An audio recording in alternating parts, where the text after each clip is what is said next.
Assalamualaikum warahmatullahi wabarakatuh. Salam sejahtera untuk kita semua. Pada kali ini saya akan memberikan video pembelajaran tentang analisis momentum pada sistem aliran yang akan diberikan pada mata kuliah Mekanika Fluida kedua untuk semester ini. Jadi pada video pembelajaran kali ini saya akan menjelaskan dasar-dasar dari analisis momentum, kemudian persamaan matematikanya, dan beberapa studi kasus yang melibatkan analisis momentum pada sistem mekanika fluida. Selamat belajar. Tinjauan dari sistem momentum pada sistem aliran yang kita lihat dari sudut pandang hukum Newton dan juga momentum sudut adalah sebagai berikut.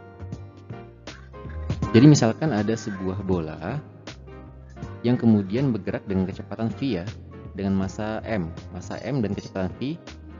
Bola ini ketika sedang bergerak maka akan mempunyai momentum. Momentum itu adalah hasil perkalian dari massa dan kecepatan. Jadi momentum itu akan timbul ketika terjadi benturan antar dua benda. Contoh misalkan ada benturan antara kereta dengan mobil. Nah, itulah terjadi kerusakan antara kereta dan mobil disebabkan adanya momentum antara kereta dan mobil. Nah, momentum itu muncul ketika ada tumbukan atau tabrakan antar dua benda. Itu konsep dasar seperti itu. Nah, dalam konteks hukum Newton, maka di sini kita bisa mengambil sebuah pendekatan bahwa terjadi momentum diakibatkan adanya gerakan yang lurus atau gerakan yang linear, seperti rumus pada berikut. Oke, ini adalah F sama M kali A, kemudian di mana A itu adalah perubahan kecepatan terhadap waktu atau dv per dt dalam diferensialnya. Nah, di sini ketika massa dimasukkan ke dalam persamaan ini dijadikan bahwa dmv per dt, di mana mv adalah momentum. Jadi pada konteks gerakan yang linear atau gerak lurus beraturan atau gerak lurus berubah beraturan, maka menggunakan pendekatan hukum Newton, F sama M kali A. Namun pada gerakan yang berputar atau rotasi, maka dia menggunakan pendekatan yang berbeda, walaupun sebenarnya prinsipnya sama, yaitu menggunakan momentum sudut sama dengan I dikali alfa, di mana I adalah momen inersia dari benda yang berputar, alfa adalah percepatan sudut. Yang kalau kita lihat lagi definisinya adalah di mana I sama dengan dw per dt, di mana d omega ini adalah perubahan kecepatan sudut terhadap waktu. Kalau dimasukkan momen inersia ke dalam persamaan ini, makanya jadi di kali omega di per dt, atau definisinya menjadi dh per dt. Nah, dh per dt adalah perubahan momentum sudut di sini. Dari kontrvolume. Tipe-tipe dari kontrvolume ini ada beberapa jenis. Jenis yang pertama adalah fixed kontrvolume. Jadi pada fixed kontrvolume, benda yang berada pada kontrvolume dan juga kontravolumenya itu berada pada posisi yang tetap, tidak berubah. Contohnya misalkan pada nozzle ini yang terpasang pada sebuah selang ya. Nozzle dan selang itu berada pada posisi yang tetap. Demikian pula kontravolumenya berada pada posisi yang tepat pula. Nah, sementara ada yang disebut dengan deforming kontravolume. Pada konteks deforming kontravolume akan berubah, bertambah dan berkurang seiring dengan pergerakan dari benda tersebut. Contoh misalkan pada motor bakar. Pada motor bakar kan kalau misalkan piston bergerak ke atas, maka kontravolumenya mengecil.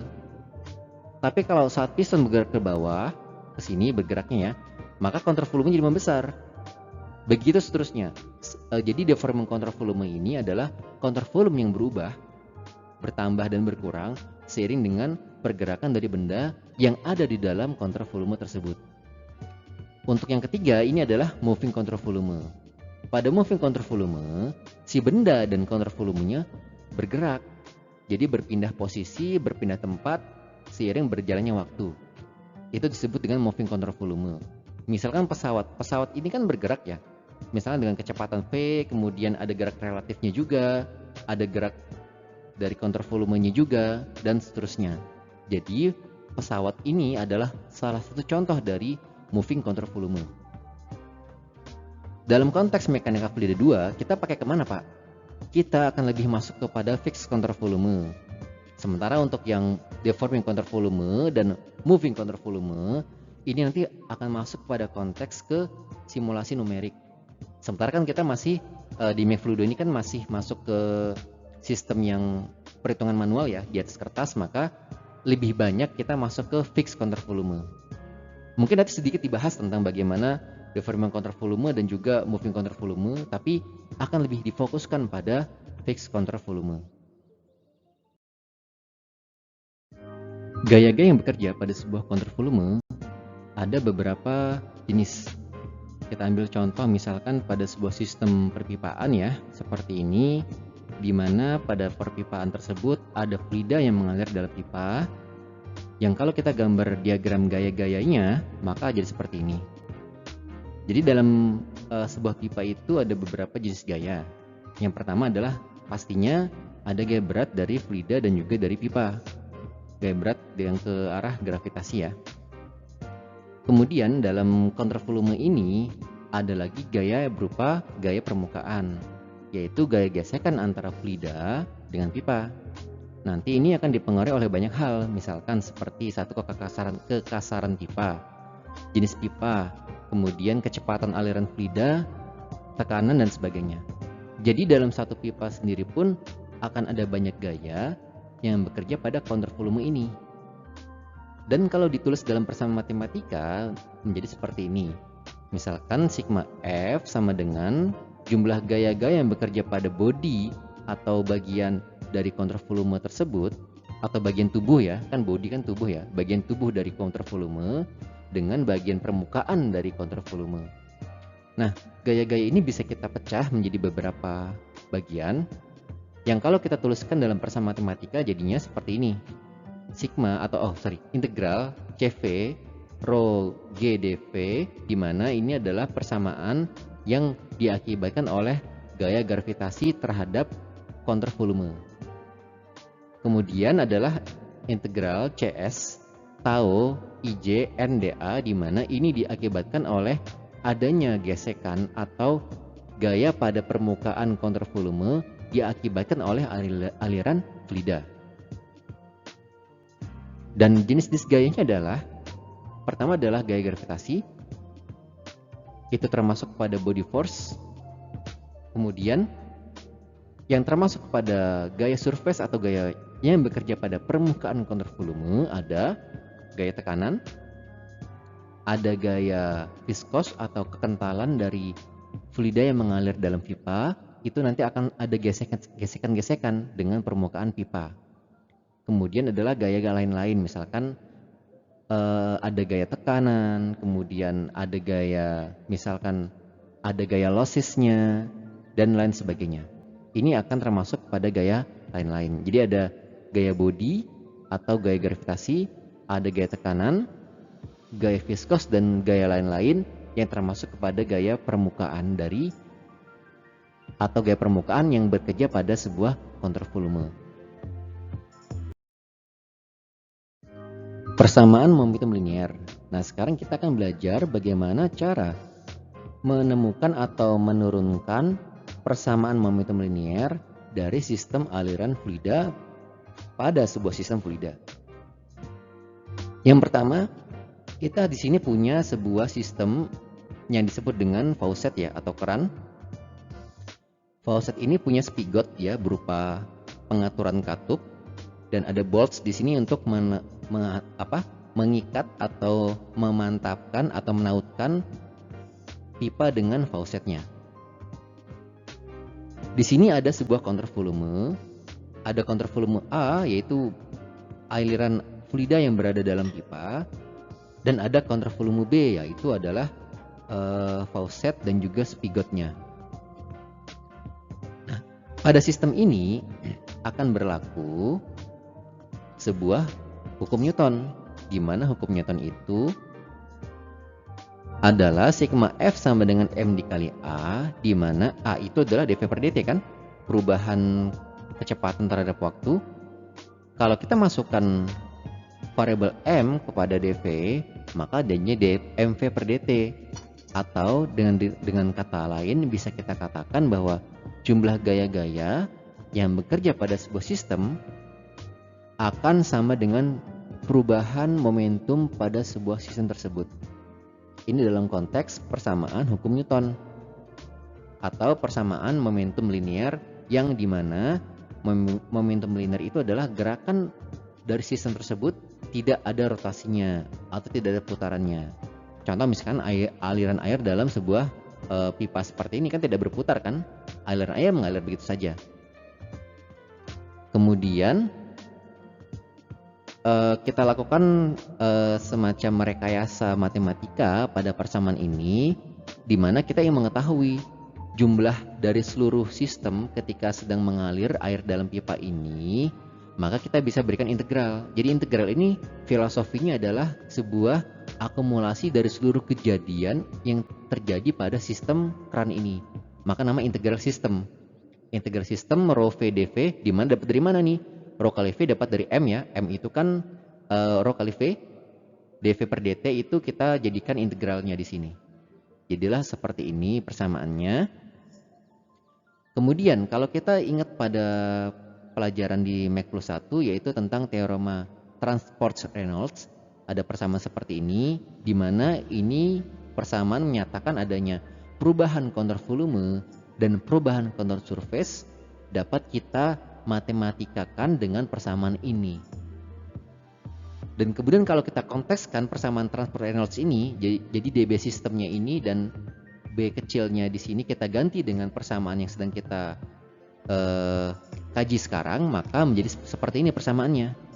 Jadi dmv per dt sama dengan d per dt integral rho v dv ditambah integral cs rho v vr atau v relatif, kecepatan relatif dot n dikali dA. Jadi turunnya dari sini ya. Nah, karena kita tahu semua bahwa dmv per dt itu adalah sigma f, maka kita bisa ganti menjadi seperti ini persamaannya. Sigma f sama dengan d per dt integral cv rho v dv ditambah integral cs rho v vr dot n dA. Ini adalah persamaan umum dari persamaan momentum linear. Pada kasus sistem kontur volume yang tetap atau fixed kontur volume, seperti misalkan pada sebuah pipa, lengkung pipa seperti ini, di mana kontur volume pada sistem ini tidak berubah kontur volumenya, dan juga bendanya yaitu pipa lengkung ini juga tidak berubah. Jadi sistemnya dan bendanya tidak berubah sama sekali, baik posisi maupun pergerakan dari benda. Dia berada pada kondisi diam dan tetap. Namun yang bergerak apanya? Yang bergerak kan fluida di dalam pipa ini yang bergerak. Nah, maka kita bisa lihat ada berbagai macam gaya. Ada gaya berat di sini, berat dari fluida dan pipanya. Kemudian di sini ada gaya reaksi dari misalkan pipa lenggong ini berada di atas lantai ya, maka ada gaya reaksi. Kemudian ada gaya tekan ya, pressure gauge 1, dan ada pressure gauge 2 di sini. Dan ada gaya reaksi yang diakibatkan oleh aliran fluida dari sisi kanan ke sisi kiri. Nah, ini adalah sebuah contoh sistem yang mempunyai fixed kontur volume atau kontur volume yang tetap. Nah, sekarang kita mematematikakan atau mematisasikan sistem ini. Gimana caranya? Pertama, kita harus paham dulu bahwa ini termasuk ke dalam momentum linear. Artinya, benda ini atau sistem ini tuh tidak ada putaran. Bendanya tetap gitu-gitu aja kan, nggak muter-muter kan? Ya, itu berarti masuk ke momentum linear. Persamaan umum momentum linear seperti ini. Ya, dari tadi yang di slide sebelumnya. Nah, saat dimasuk kepada fixed kontur volume, berarti tidak ada gaya relatif dari sistem ini, yang artinya VR di sini akan berubah menjadi V biasa ketika dia masuk pada sistem fixed kontur volume. Seperti ini ya, sigma F sama dengan d per dt integral CV rho V dV tambah integral CS rho V V. Nah, V di sini yang awalnya VR atau kecepatan relatif berubah menjadi V biasa ketika dia berada pada sistem kontur volume yang tetap atau fixed kontur volume. Ini adalah persamaan untuk sebuah gerakan momentum dari sebuah sistem yang masuk pada kategori fixed control volume.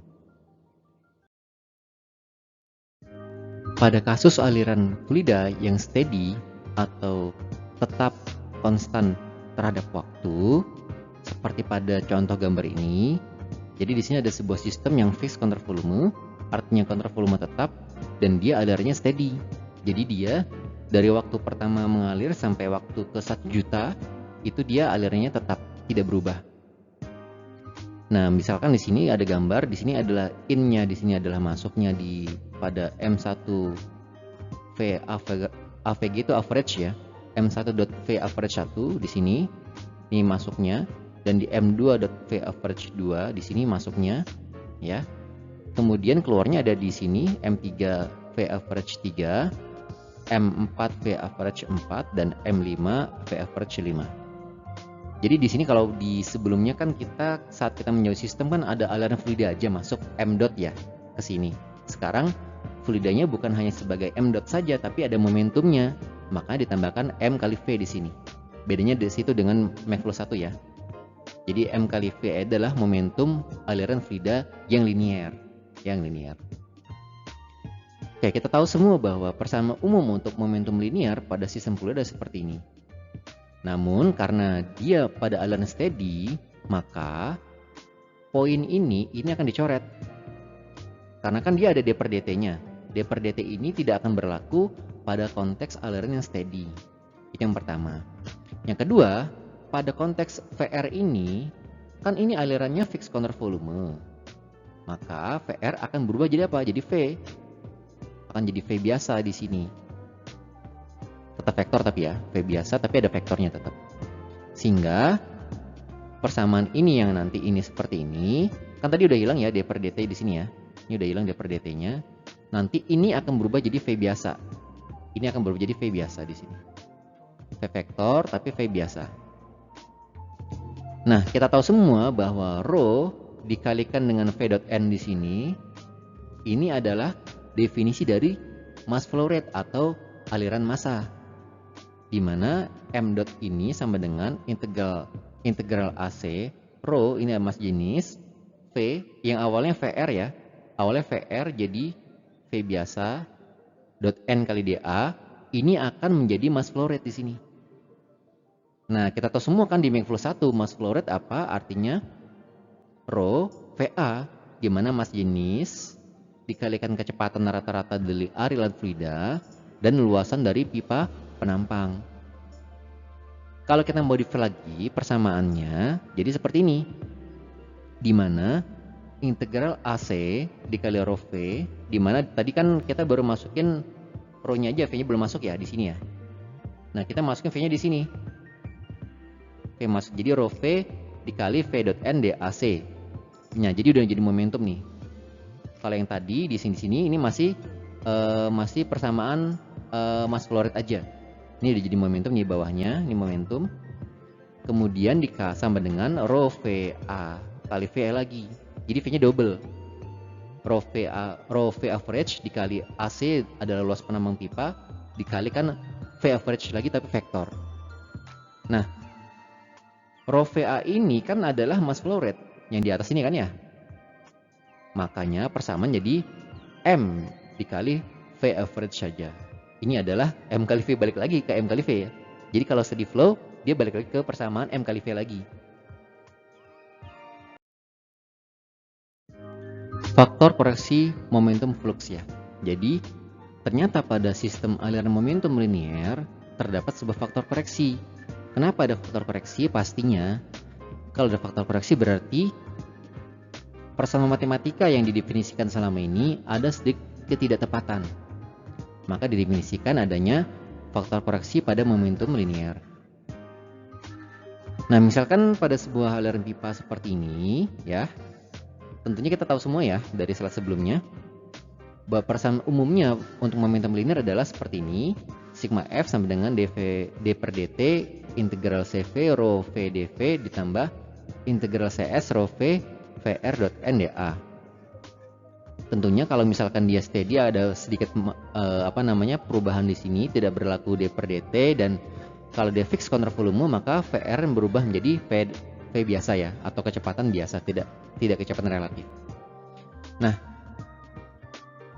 untuk perubahan misalkan pada tadi dia pada konteks satu input dan satu output, ya satu input satu output, maka persamaan integral CS-nya akan berubah jadi seperti ini. Oke, jadi karena dia steady, kalau steady dia pasti tidak berlaku d per dt-nya. Kemudian karena dia sifatnya fixed counter volume dan juga steady flow, maka formula di sini integral CS rho V VR.n ini akan berubah menjadi V biasa. Ya, jadi V biasa seperti ini. Dan dia akan berubah menjadi seperti ini. Jadi faktor integralnya hilang disebabkan adanya tadi satu fixed counter volume dan juga dia hanya melibatkan pada aliran steady flow saja. Jadi kalau steady flow dia nggak ada perubahan kan pada control surface-nya kan, makanya dia hanya input dan outputnya saja.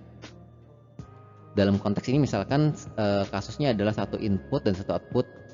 Nah, satu input dan satu output ya. Maka ya jadi ini cuma satu input saja, satu output saja dan satu input saja. Jadi kalau misalkan ada banyak gimana Pak? Misalkan 3 output, 3 input ya tinggal tambahkan jadi karena sigma kan berarti penjumlahan saja. Ya. Kemudian di sini karena konteksnya ini ya persamaan yang ini dan yang ini sama ya, maka kita bisa pindahkan ke sini. Di mana integral AC rho V VR.n di AC sama dengan beta M dot dikali V average. Sehingga beta ini bisa dihitung dengan persamaan integral. Nilainya adalah 1 per AC integral AC dikali V per V average kuadrat dikali di AC. Walaupun persamaannya seperti ini, tapi nanti di dalam banyak kasusnya atau dalam konteks praktisnya, biasanya beta ini ada nilai. Misalnya nilai 1,002, itu beta, nilai beta bisa seperti itu, atau 1,003. Tergantung pada konteks alirannya seperti apa dan sistemnya di mana. Nanti biasanya kalau kalian nanti udah masuk ke sisi praktis ya, perancangan pipa, itu nanti di buku handbook ada nilai betanya. Jadi nggak usah khawatir ada persamaan integral seperti ini. Persamaan integral dipakai ketika kita menghitung secara teoritis. Namun dalam konteks praktisnya, biasanya nilai beta ini sudah ada di buku handbook atau di soal. Tapi kita perlu tahu secara engineer ya, bagaimana penurunan rumusnya, nilai beta atau nilai faktor koreksi momentum fluxnya seperti apa, kita perlu tahu. Tapi dalam konteks penggunaannya ya nanti kita pakai sisi praktisnya aja. Nilai beta ditentukan berapa, sekian nanti. Misalkan satu tadi saya bilang beta sama dengan 1,002 atau beta sama dengan 1,03. Ya nanti ada konteks-konteksnya ketika nilai tersebut berlaku pada sebuah sistem.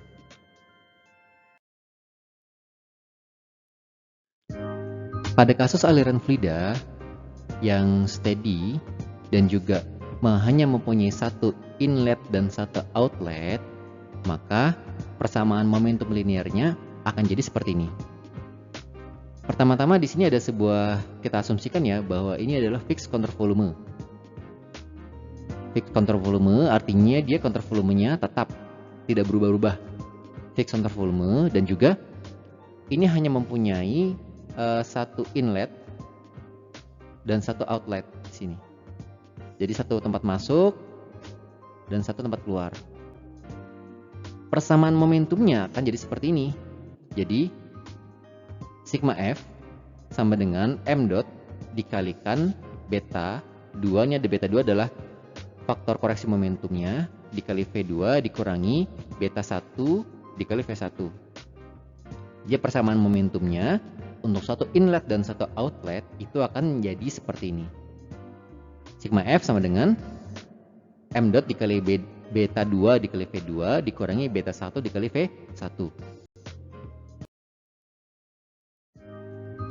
Pada kondisi di mana pada aliran fluida tidak ada gaya luar atau no external forces. Nah, gimana konteksnya? Misalkan dalam sebuah aliran pipa seperti ini, si fluida hanya mengalir saja dari satu titik, ada dari input, mengalir fluidanya sampai ke output.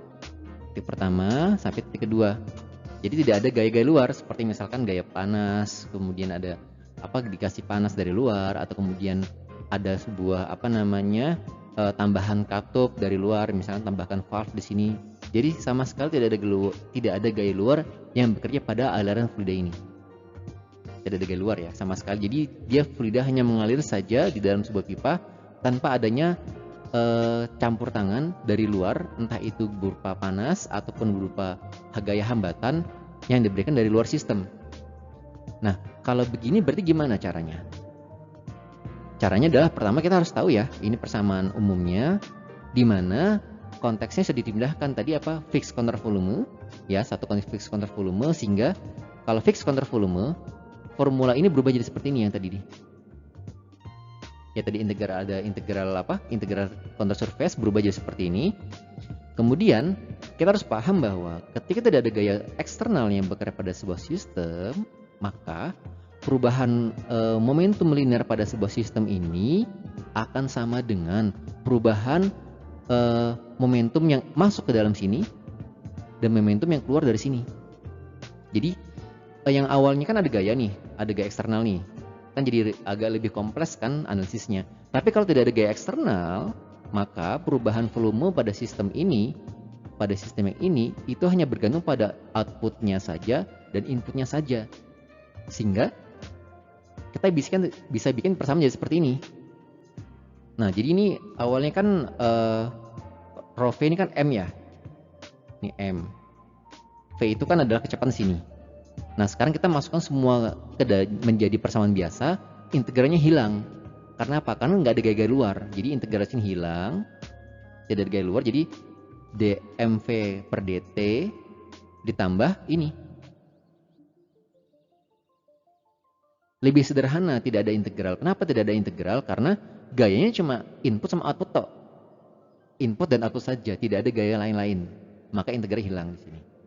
Nah, sehingga kalau kita balik lagi ke definisi awal di mana dmv cv per dt ini akan sama dengan mdv per dt atau m kali a. Di mana m kali a apa? Ya gaya Newton kan? Tapi ini jadi gaya body saja. Jadi F body sama dengan M body dikali A sama dengan sigma out atau sigma jumlah aliran momentum yang keluar dari sistem, BMV beta M dot V dikurangi sigma in beta M dot V. Jadi momentum masuk keluar dikurangi momentum masuk sama dengan apa? Sama dengan gaya bodinya. Jadi seperti itu ketika tidak ada gaya luar. Jadi cuma ada gaya si fluida itu sendiri yang mengalir dalam pipanya. Gaya bodi itu maksudnya gaya pipa, gaya fluida ya. Jadi hanya ada gaya fluida yang mengalir dalam pipa tersebut, tidak ada gaya yang lain-lain. Gaya panas nggak ada, gaya hambatan dari katup atau dari valve tidak ada. Jadi cuma fluida mengalir dalam pipa saja, tidak ada gaya lainnya. Nah, sekarang kita masuk pada studi kasus dari momentum linear. Misalkan ada sebuah pipa yang berbentuk seperti nozzle ini. Artinya apa? Kalau pipa nozzle itu di sininya lebar, di sini sempit. Jadi dia akan mempercepat aliran fluida saat dia keluar dari pipa tersebut. Pipa ini akan kita buat counter volumenya. Jadi counter volumenya itu ada yang di merah-merah sini nih. Ini counter volume di sini. Nah, di sini ini counter volumenya. Oke, ini counter volumenya. Nah, kemudian pipa ini punya input ya, input 1 dan output 1. Oke. Saat akan menganalisis sistem ini, kita harus paham bahwa kita harus menguraikan gaya-gaya yang bekerja pada pipa tersebut. Kita uraikan gaya-gayanya. Gayanya apa saja? Pertama adalah 1. Ada gaya, ini kan pipa ini kan menancap ya atau menempel pada sebuah pipa yang lebih besar. Di sini ada, jadi di sini nih, di sini ada sebuah pipa yang lebih besar di sini, ya kan? Oke, berarti pipa ini ada 2 gaya, yaitu gaya bekerja pada sumbu X dan gaya yang bekerja pada sumbu Z, FRX dan FRZ ya. 1. Kemudian pipa ini punya gaya yang diakibatkan tekanan oleh si fluida saat dia mengalir, yaitu ada di sini ada P1 gauge. P1 gauge ini adalah tekanan yang ditimbulkan dari adanya aliran fluida terhadap titik satu ini. Itu ada tekanan, gaya tekanan. Gaya tekanan gimana nyarinya? Ya rumusnya ini.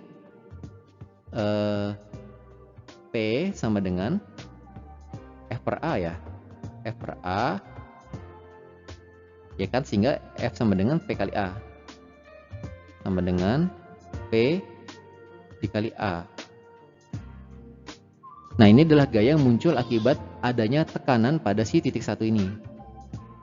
Di mana P1 ya P1 gauge ya. A-nya adalah luasan penampang dari titik satu ini. Oke, itu yang pertama. Kemudian ada lagi gaya momentum alirannya, M dot dikali V1 di sini. Pada inputnya dan outputnya ada M dot kali V2. Jadi gaya momentum linear aliran. Kemudian di sini ada, nah, tekanan di titik 2 ini beda sama tekanan titik 1. Kalau titik 1 kan tekanannya ini tadi nih. Ya kan? Titik 2 apa? Atmosfer. Kenapa atmosfer? Karena dia terbuka pipanya ke udara bebas. Jadi nanti fluida akan keluar dari sini fluidanya. Seperti ini. Nah, dari konsep inilah kita akan menentukan arah gaya-gayanya. Pertama kita harus tentukan dulu besar V1. V1 ini adalah M dot dibagi rho kali A1. Kecepatan fluida masuk dan kecepatan fluida keluar. M dot kali M dot dibagi rho dikali A2. Kenapa M dotnya sama? Karena input masuk sama input keluar sama. Jadi M dotnya sama. Jadi V1 dan V2 bisa kita hitung dengan cara seperti ini. Kemudian untuk menghitung P1 gauge-nya, kita menggunakan persamaan Bernoulli, di mana kita ketahui bahwa Z1-nya 0. Kenapa Z1 0? Karena dia sebagai referensi ketinggian awal. Kemudian di sini P2-nya ini P atmosfer. P1-nya ketemu dari atas ya. V2 ketemu dari atas, ya udah tinggal ngitung. Z2-nya ketemu juga sebesar apa? 30 cm. Ini ya. Berarti dapatlah nilai P1-nya. Oke, dapat nilai P1 ya. Jadi P1 gauge-nya bisa dihitung dengan persamaan Bernoulli dan persamaan menghitung mass flow rate-nya. Kemudian kita ketahui bahwa momentum linear yang hanya satu input dan satu output itu dia hilang, baik diferensial d per dt-nya ataupun integral cs-nya, sehingga jadi seperti ini aja.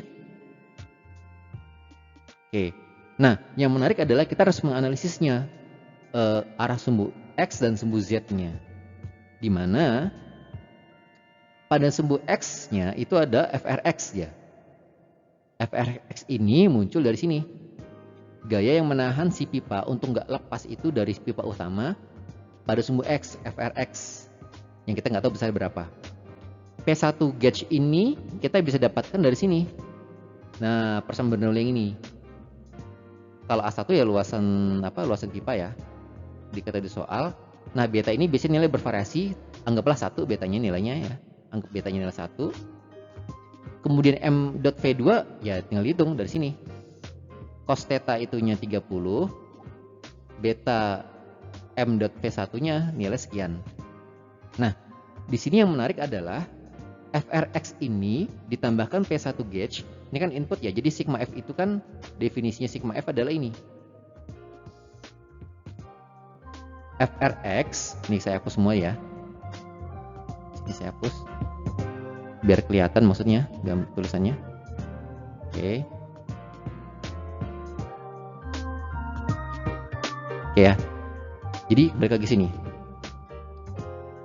Sigma F itu, sigma F yang di sini ini pada sumbu X ada FRX ya. Gaya yang bekerja pada sumbu X tambah P1 dikali A yang di sini. Gaya tekanan ya.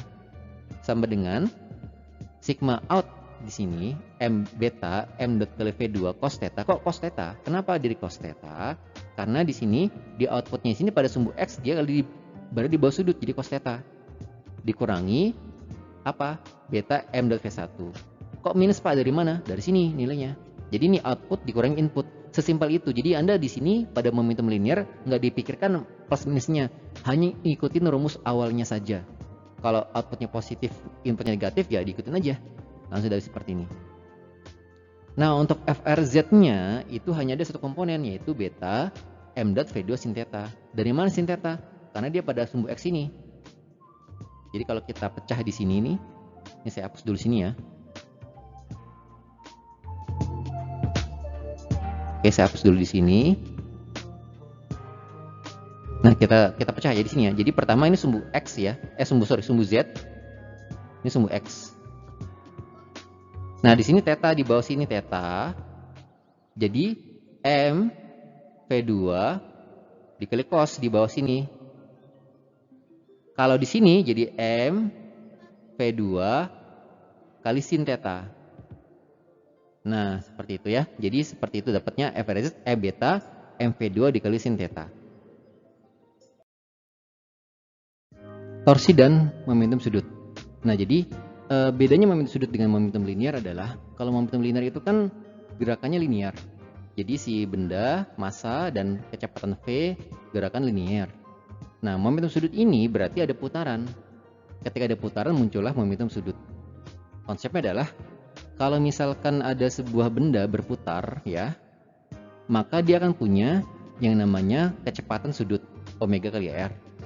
Ya, omega kali R, kecepatan sudut, di mana omega ini itu definisinya adalah d theta per dt atau perubahan radian terhadap waktu. Ya, perubahan radian ini terhadap waktu. Atau bisa juga didefinisikan sebagai V per R ya, V per R. Ini kalau konsep dia partikel. Nah, bagaimana kalau konsepnya adalah momentum sudut? Artinya di sini ada massa dan ada kecepatan, dia muter. Jadilah muncul variabel momentum sudut. Nah, momentum sudut adalah sama seperti momentum biasa M kali V ya. Cuma di sini ditambahkan variabel R. R itu apa? Jarak dari pusat putaran dengan bendanya. Jadilah momentum sudut. Jadi H itu definisinya adalah M kali V dikali apa? Dikali R. Nah, bedanya cuma R aja. Dikarenakan ada putaran tadi ya. Kalau momentum biasa kan M kali V. Kalau MV ke R itu adalah momentum sudut. Diturunkan jadi gini, bla bla bla begini, jadilah I kali omega. Jadi H itu adalah I atau momen inersia dikali dengan omega. Seperti itu ya. Kemudian ini secara pembahasan ulang aja. Ada momentum, ada kecepatan sudut omega kali R, ada percepatan sudut alfa dikali R ya. Kemudian ada besar dari torsi atau gaya putar. Itu adalah M sama dengan mr kuadrat dikali alfa, atau mr kuadrat ini itu akan sama dengan I atau inersia. Tadi di awal sudah pernah dibahas ya, momen inersia. Jadi M sama dengan I dikali alfa. Kemudian ada lagi magnitud dari momentum sudut adalah, atau besar dari momentum sudut adalah I kali alfa. Ini dari sini tadi pembahasannya. Kemudian persamaannya adalah, turunannya adalah dari sini. Jadi M sama dengan I kali alfa. Dimana alfa kan sama dengan d omega per dt ya. Oke, kemudian I-nya masuk ke sini, jadinya D kali I kali omega per dt. Dimana jadilah dH per dt. Nah, itu urutan seperti itu ya. Jadi hubungan antara besar torsi dengan perubahan momentum sudut adalah seperti ini. M adalah dH per dt. Jadi ini adalah konsep dari momentum sudut yang diturunkan dari momentum linear dan diturunkan dari besarnya torsi yang terjadi pada putaran benda.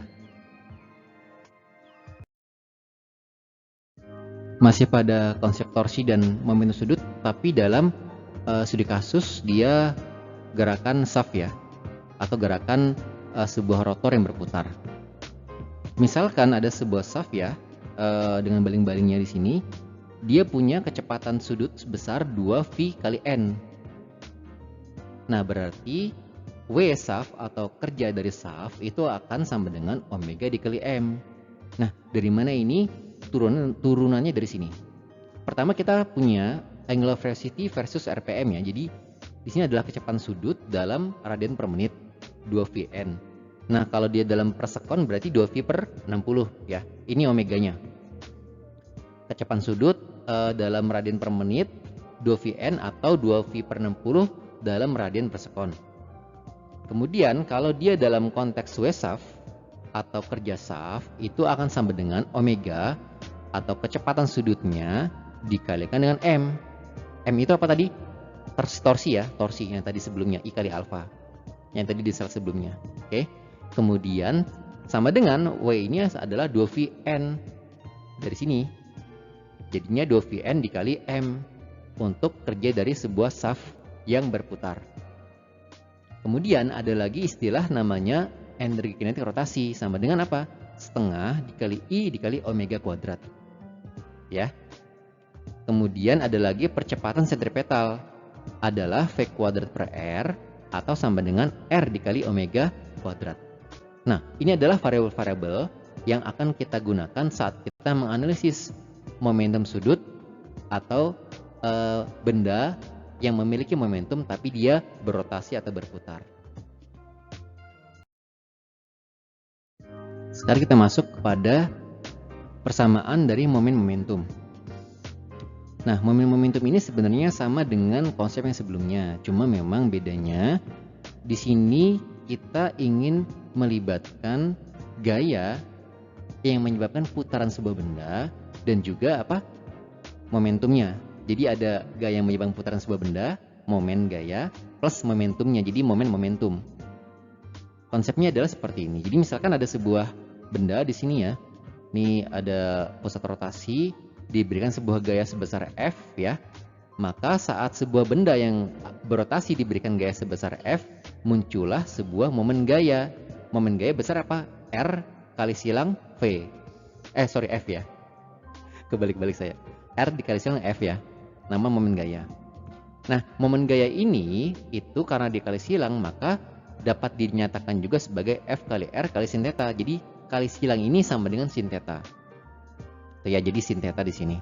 Karena dia sebagai tegak lurus, gaya tegak lurus yang menyebabkan sebuah benda berputar. Nah, bagaimana momentumnya? Nah, ternyata ketika ada benda yang bermomentum diputar, muncullah momen momentum. Gitu konsepnya ya. Jadi pertama kita punya momen gaya di sini. Momen gaya sama dengan R itu jarak dari pusat putaran ke benda dikali gayanya, gaya F ya, gaya biasa. Jadilah momen gaya. Jadi momen gaya adalah gaya yang menyebabkan benda berputar. Kemudian ada lagi besar dari momen gaya ya, F kali R sin theta ya. Tadi udah saya jelasin. Jadi kali silang cross ini jadi sin theta. Kemudian momen dari momentum. Nah, momen momentum apa? Momentum yang terjadi pada benda yang berputar. Jadi namanya momen momentum. R kali silang MV yang kalau kita definisikan secara matematika itu adalah DH sistem per dt sama dengan D per dt integral CV rho R cross V dV tambah integral CS rho kali R cross V VR dot N dA yang dinyatakan juga sebagai sigma F, sigma M sama dengan dan seterusnya sama. Cuma di sini DH sistem per dt dinyatakan sebagai sigma M. Dari mana dapatnya? Ya, dari sini. Jadi sigma M itu akan sama dengan DH sistem per dt. Jadilah ini adalah persamaan momen momentum. Pada kasus khusus fixed counter volume atau counter volume yang tetap, maka persamaan momen momentum yang sebelumnya berubah jadi seperti ini. Sigma M sama dengan D per dt integral CV R cross V rho dV ditambah integral CS rho R cross V rho VR dot N dA. Ini akan berubah menjadi seperti ini. Nah, jadi faktor yang ada di sini, variabel VR di sini atau kecepatan relatif, ini akan berubah menjadi kecepatan biasa. Ya, akan berubah menjadi kecepatan biasa. Nah, kemudian kalau sistemnya itu adalah steady flow atau aliran steady, maka variabel yang terdapat d per dt itu akan dihilangkan. Jadi yang di sini nih, ini akan dihilangkan nih karena ada d per dt kan. Sementara steady itu syaratnya adalah dia konstan terhadap waktu. Jadi sigma m sama dengan yang awalnya d per dt integral cv r cross v rho dv akan dihilangkan ininya, dan sisi yang sini integral cs ini akan berubah menjadi seperti ini. Jadi sigma out r cross m dot v dikurangi sigma in r cross m dot v saja. Tidak ada unsur integralnya karena dia steady flow. Sehingga persamaannya jadi seperti ini saja. Sigma m sama dengan, ya kan, sigma m sama dengan sigma out r cross m dot v dikurangi sigma in r cross m dot v. Sementara kalau misalkan dalam beberapa kasus ketika sistemnya berada pada satu bidang yang sama, maka lebih sederhana lagi persamaannya. Jadi r cross-nya hilang. Jadi sigma m sama dengan sigma out rmv dikurangi sigma in rmv. Cross-nya hilang karena dia berada pada satu bidang yang sama. Pada kasus aliran yang tidak ada gaya eksternal ya, tapi pada kasus momentum, maka persamaan awalnya yang seperti ini, sigma m sama dengan d per dt integral cv rho cross v rho dv tambah sigma out r cross m dot v dikurangi sigma in r cross m dot v, ya kan?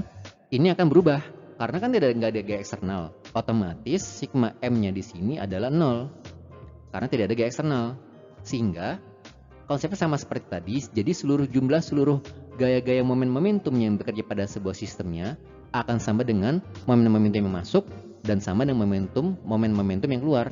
Jadi hanya bergantung pada ini saja nanti, yang keluar atau yang keluar, momentum yang keluar dan momentum yang masuk. Nggak ada yang berubah dari situ karena itu nggak ada gaya eksternal.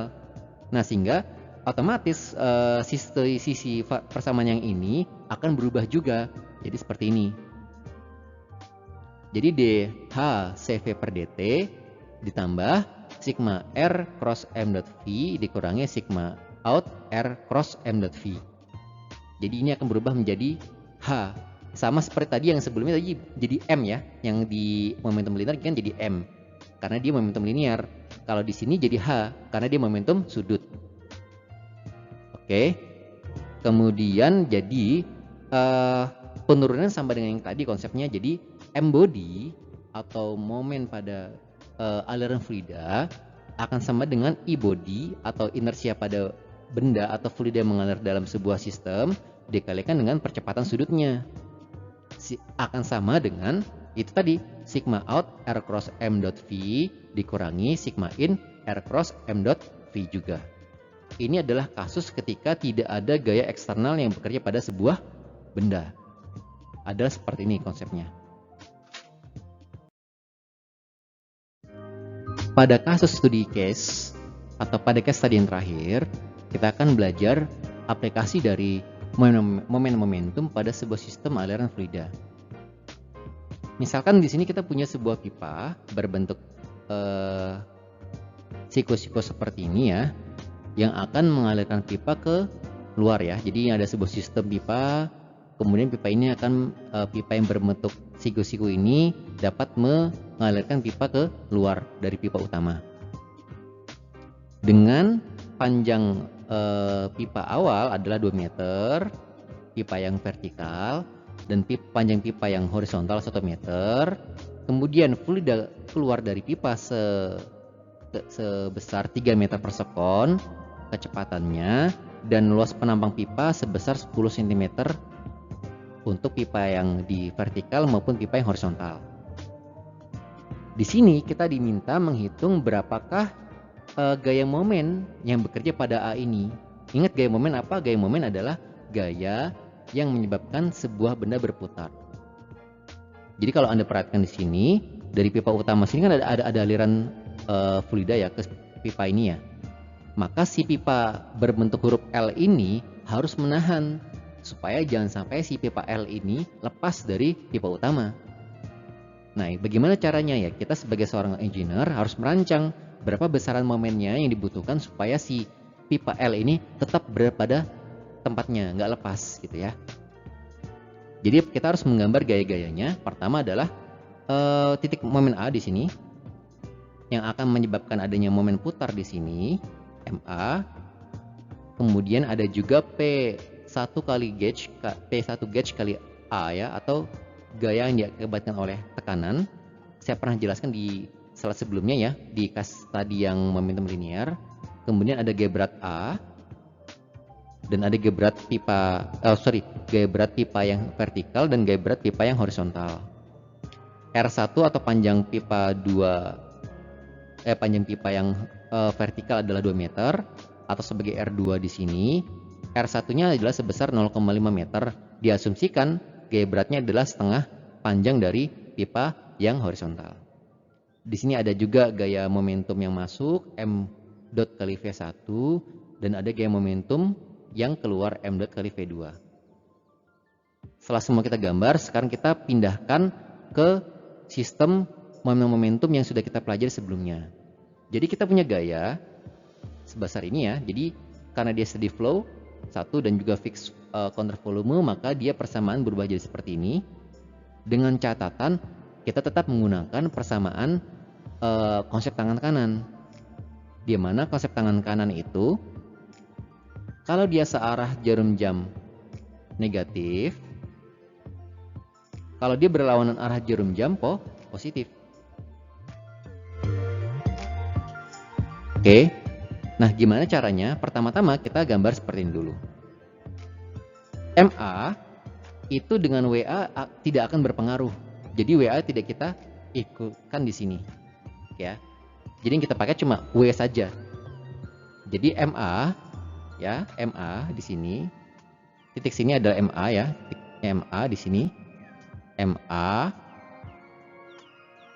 akan dapat berputar gaya di titik MA ini oleh gaya apa? Gaya W di sini. Di mana gaya W di sini itu panjang dari titik MA ke W berapa? R1 kan 0,5, berarti MA dikali R1 dikurangi W. Nah, dari mana tanda minusnya? Karena gaya W ini akan memutar si terhadap MA ini searah jarum jam, berarti negatif. Gitu ya. Kemudian pada R2 sekarang. R2 kan dari sini ya. Di mana R2 ini yang menyebabkan putaran yang mana? M2. MV2 ini, MV2. MV2 terhadap pusat MA itu kan jaraknya adalah R2. Ya enggak? Dan dia arahnya mana? Sama-sama ke searah putaran jarum jam, yaitu dia negatif. Maka kalau Anda perhatikan di sini adalah MA dikurangi R1 kali W sama dengan minus R2 dikali M dikali V2. Minus ini dari mana? Dari sini. Nah, dari sini karena dia berputar searah jarum jam. Oke. Kemudian setelah itu kita rapikan ya persamaannya. R1 kali W kita pindahkan ke sini jadi positif ya. Jadi seperti ini. Dapatkanlah nilai MA sama dengan R1 kali W dikurangi R2 kali M dot kali V2.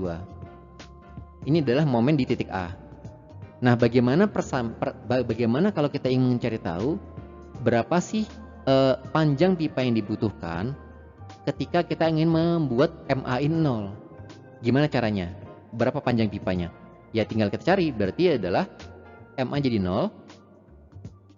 Ini sama semua, R kali 1 kali W dikurangi R2 kali M dot kali V2. Berarti kita bisa mencari panjang R2 atau R1 ya, tergantung soal ini ditanya, di mana MA-nya jadi 0. Maksud MA0 itu apa?